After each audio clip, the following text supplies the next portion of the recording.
हिमालय की 16,000 फीट की ऊंचाई पर एक ऐसी झील है जिसके पानी में मछलियां नहीं बल्कि 500 से ज्यादा इंसानी कंकाल स्केलेटन्स तैरते हैं। वैज्ञानिकों ने जब इन खोपरियों की जांच की तो वो हैरान रह गए, क्योंकि इन सब की मौत किसी हथियार से नहीं बल्कि आसमान से गिरी एक अदृश्य चीज से हुई थी। आखिर क्या है इन कंकालों का राज? इसका जवाब छिपा है उत्तराखंड की कुलदेवी माता नंदा की एक प्राचीन परंपरा में। दरअसल माता नंदा भगवान शिव की पत्नी पार्वती का ही रूप है। उत्तराखंड में हर 12 साल में एक बेहद खास यात्रा निकलती है, नंदा देवी राज जात यात्रा। यह एक भावुक विदाई यात्रा होती है जिसमें माता नंदा अपने मायके उत्तराखंड से विदा होकर अपने ससुराल यानी कैलाश पर्वत पर बैठे भगवान शिव के पास जाती है। यह यात्रा चमोली के नौटी गांव से शुरू होती है और इसका आखिरी पड़ाव है होमकुंड, वह जगह जहां से माता अकेले अपने ससुराल कैलाश पर्वत की ओर चली जाती है। लेकिन होमकुंड तक पहुंचने के लिए भक्तों को बीच में उसी रूपकुंड झील से होकर गुजरना पड़ता है। सदियों पहले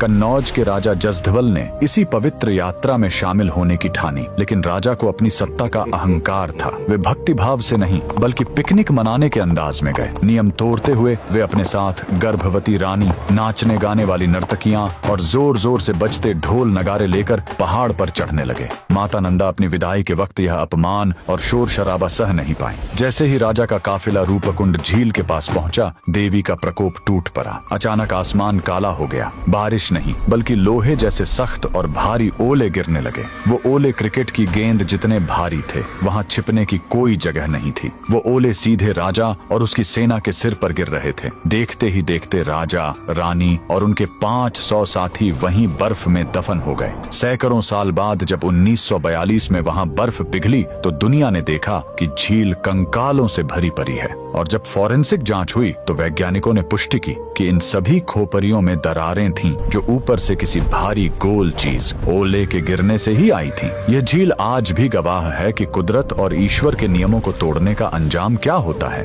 कमेंट में जय माता दी जरूर लिखें।